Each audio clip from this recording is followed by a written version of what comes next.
welcome to today's video. Today we're going to be diving into a topic that is often overlooked, the 6-cylinder muscle car. While these cars have always been overshadowed by their V8 counterparts, the base model 6-cylinder engines are still solid performers in their own right. In this video, we'll explore the differences between 6-cylinder and V8 engines and explain why you might want to consider a 6-cylinder muscle car. We'll start in the 1960s and work our way up to the modern era.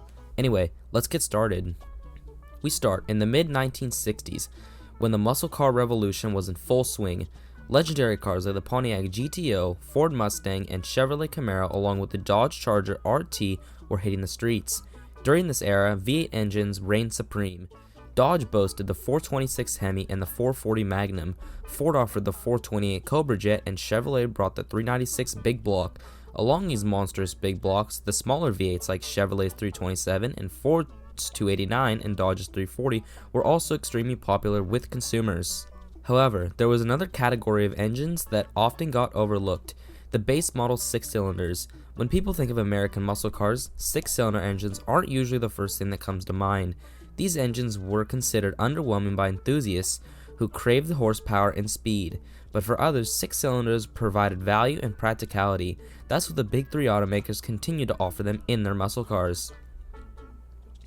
Now take Chevrolet for example. In the 1960s, the base Camaro came equipped with a Turbo-Thrift 230 inline-six. This engine produced between 140 and 155 horsepower, along with 220 to 235 foot-pounds of torque. While it couldn't compete with the power of a small block V8, it offered significant advances in efficiency. The Turbo-Thrift engine achieved a respectable 18 to 22 miles per gallon, whereas the 283 only managed 12 to 15 miles per gallon. For someone looking to save on fuel costs, the 6-cylinder was an attractive option. Also, Ford followed in a similar approach with its 200 cubic inch inline-six, available in the Mustang. This engine delivered modest power, only producing 120 horsepower and 190 foot-pounds of torque.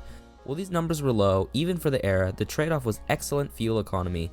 The 200 inline-six could achieve 20 to 24 miles per gallon, far better than the 289 V8, which struggled to get more than 14 miles per gallon, and even better than some 6-cylinders of that time. Chrysler also offered a reliable 6-cylinder engine during this time, the 225 Slant-6.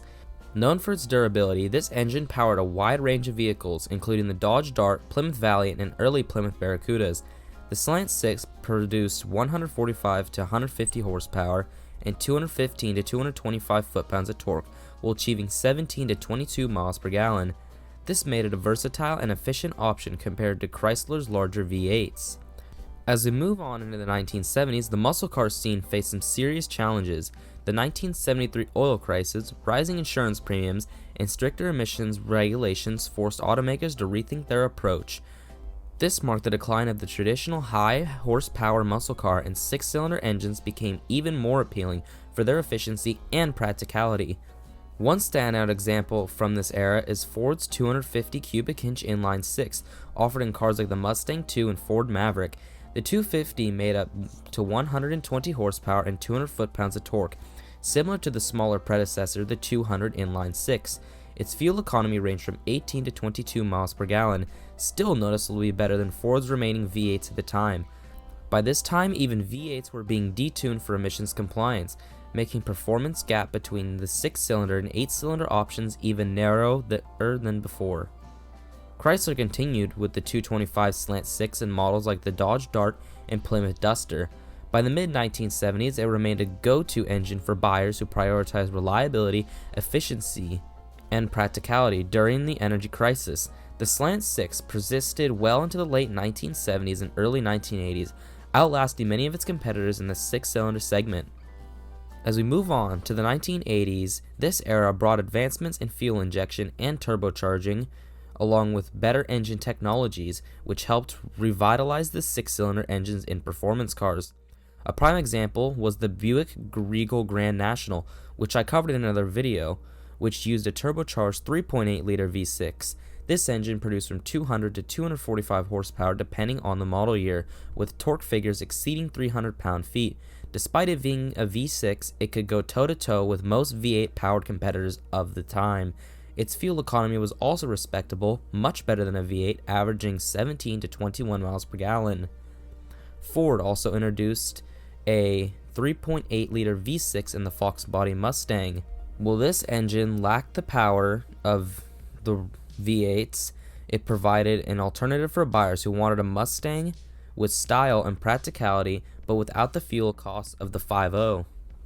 By the 1990s, automakers were further refining six cylinders, focusing on balancing performance, efficiency, and reliability. Inline-sixes and V6s, but at this point mostly V6s, as inline-sixes were mostly phased out in cars, became staples in base models of cars like the Chevrolet Camaro, Ford Mustang. The 3.8 liter V6 in the Camaro and Firebird, example, delivered 200 horsepower and 225 foot-pounds of torque. In the mid-1990s, it achieved 18 to 24 miles per gallon, offering a blend of performance and efficiency, along with reliability, as this is the 3800 V6.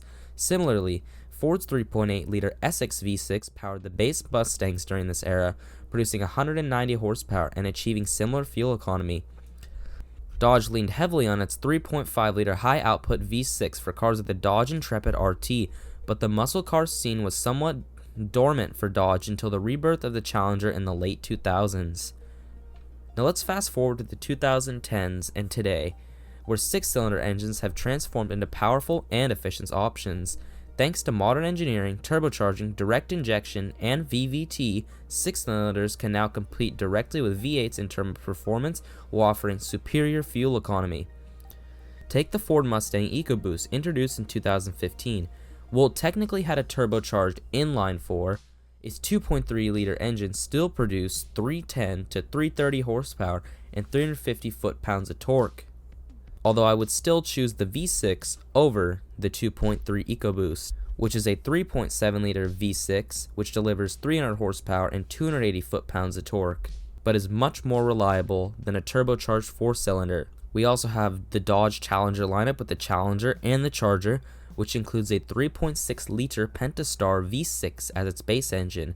This modern six-cylinder produces 305 horsepower and 268 foot-pounds of torque, while achieving a respectable 19 to 30 miles a gallon.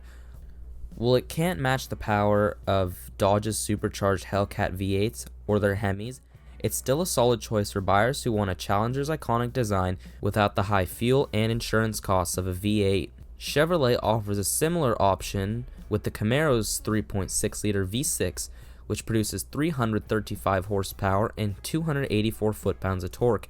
It's one of the most powerful, naturally aspirated six-cylinder engines on the market, and it still manages 18 to 29 miles per gallon, a remarkable balance of performance and economy. In conclusion, from the humble inline-sixes of the 1960s to today's high-tech V6s, six-cylinder muscle cars have always had their place in the market. They provided an affordable entry point for enthusiasts and delivered excellent fuel economy compared to their V8 counterparts. While the V8 will always hold a special place in the hearts of muscle car fans, the six-cylinder has evolved into a practical, powerful, and efficient alternative. Whether you're down to the history of the Turbo-Thrift, the innovation of the Buick GNX, or the modern performance of the Pentastar, the six-cylinder muscle car deserves more recognition than it often gets, especially in modern cars, as the power gap between a V6 and a V8 only seems to get smaller over time. Anyway, thank you for watching. I hope you enjoyed this video. I thought I'd make something a little different from my normal videos. Anyway, if you like this video, make sure to leave a like down below, and if you really like this video, consider subscribing. And comment down below, have you ever owned a six-cylinder muscle car? Anyway, I'll catch you in the next one.